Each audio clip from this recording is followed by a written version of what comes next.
Praise the lord. మన ప్రభువును రక్షకుడైన యేసుక్రీస్తు వారి కృప మనందరికీ తోడైండునుగాక. నా ప్రియమైనటువంటి సహోదరి సహోదరులారా, క్రీస్తునంటూ ప్రియమైనటువంటి బిడ్డలారా, మీ అందరికి ప్రభు పేరట వందనాలు తెలియజేస్తూ ఉన్నాను. దైవస్వర సందేశాలను ప్రతిదినం కూడా ఆలకిస్తున్న మీరు అనేక రకాలుగా దీవించబడుతున్నామని మీరు తెలియజేస్తున్నటువంటి మెసేజెస్ని బట్టి నేను చాలా సంతోషపడుతూ ఉన్నాను. అనేకులు చాలా సంతోషాన్ని వ్యక్తపరుస్తూ ఉన్నారు. చాలా మంచిది.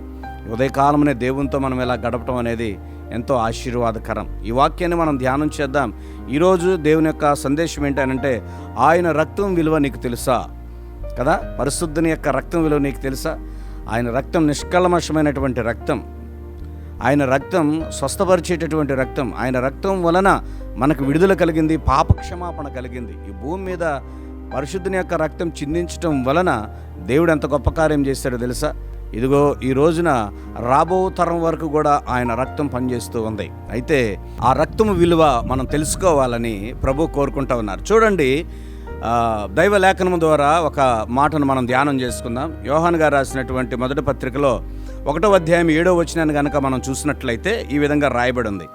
అయితే ఆయన వెలుగులో ఉన్న ప్రకారము మనమును వెలుగులో నడిచిన ఎడల మనము అన్యోన్య సహవాసము గలవారమై ఉందుము.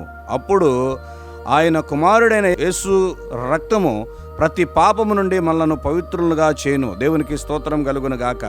దేవుని యొక్క రక్తం మనల్ని ఎలా చేస్తుందంటే పరిశుద్ధులుగా చేస్తుంది. ఆయన రక్తం విలువ చాలామందికి అర్థం కావట్లేదు. ఎందుకంటే ఆయనకు ఆ సిలువను గుర్చినటువంటి వార్త నశించుచున్న వారికి వెర్రితనంగా ఉంది, కానీ రక్షించబడుతున్న వారికి అది దేవుని శక్తి అయి ఉన్నది. ఆ దేవుని శక్తిని నువ్వు కనుగొనాలంటే ఆయన రక్తంలో నువ్వు కడగబడాలి, ఆయన రక్తంలో నువ్వు శుద్ధీకరించబడాలి. అలాగే హెబ్రీ పత్రిక 13వ అధ్యాయంలో 12వ వచనంలో ఈ విధంగా చెప్పబడి ఉంది. కావున యేసు కూడా తన స్వరక్తము చేత ప్రజలను పరిశుద్ధపరచుటకై గవిని వెలుపట శ్రమ పొందెను. దేవునికి స్తోత్రం కలుగునుగాక. యేసుక్రీస్తు వారు ఎక్కడైనా శ్రమ పొందెను? మనల్ని పరిశుద్ధపరచడానికి గవిని వెలుపుల అనగా ఊరి బయట ఆయనను బలి ఇచ్చినట్లుగా మనకు కనబడుతుంది. అంటే జంతువుని మందిరం బయట బలిచ్చిన విధంగానే యేసుక్రీస్తు వారిని గవిని వెలుపల ఊరి బయట ఆయనను ఏం చేశారు? సిలువేశారు. ఎందుకోసం వేశారంటే ఆయన రక్తం చిందించకుండా పాపక్షమాపణ భూమి మీద లేదు కనుక.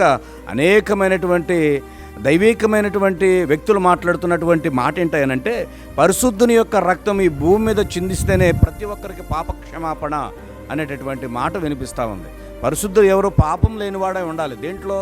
జన్మకర్మ పాపం లేనివాడే ఉండాలి. ఎవరికుంది అది? ప్రతి మనుషునికి కూడా ఆ పాపం ఉంది. అలాగే ఇక్కడ మనం చూసినట్లయితే యేసుక్రీస్తు వారిలో ఏ లోపము కూడా లేనటువంటి వారిగా మనకి ఇక్కడ కనపడతా ఉన్నారు. ఆయన మాట చేత కూడా ఆయన అన్నాడు, నాలో పాపం ఉందని రూపించగలిగిన వారు ఎవరైనా ఉన్నారా అని ఆయన ప్రపంచానికి ఒక సవాల్ను విసిరినటువంటి వ్యక్తిగా ఉన్నారు. అలాగే ఇక్కడ చూస్తే మనలను పరిశుద్ధపరచుటకి ఆయన గవిని వెలుప శ్రమ పొందిను. అలాగే ఇంకో మాటను మనం ధ్యానం చేద్దాం.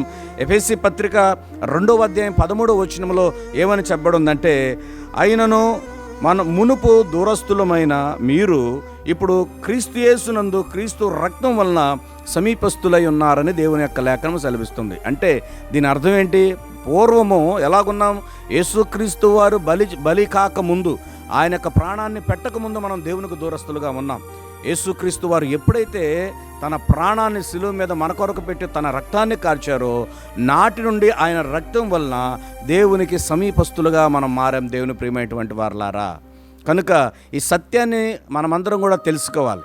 నీ కోసం ప్రాణం పెట్టినటువంటి వారి భూమి మీద ఎవరైనా ఉన్నారా అనంటే, నీ కొరకు రక్తం చెందిన వారు ఎవరైనా ఉన్నారా అనంటే అది ఎవరంటే ప్రభు అయినటువంటి యేసుక్రీస్తు వారు మాత్రమే.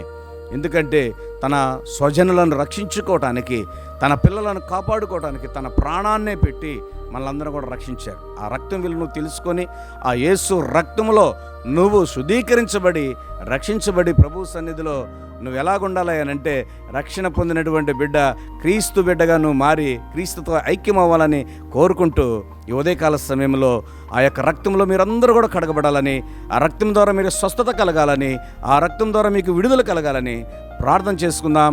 నాతో ఏకీభవించి ప్రార్థిస్తాం. ప్రార్థన. పరిశుద్ధుడా, ప్రేమ కలిగిన తండ్రి, మీ కొందనాలయ్యా, ఈ ఉదయకాల సమయంలో నీ సన్నిధిలో ప్రార్థించడానికి మీరు ఇచ్చిన ఈ గొప్ప తలాంతును బట్టి మీకు స్తోత్రాలు. దేవా, నీ రక్తం విలువ చాలామంది తెలుసుకోలేకపోతున్నారు.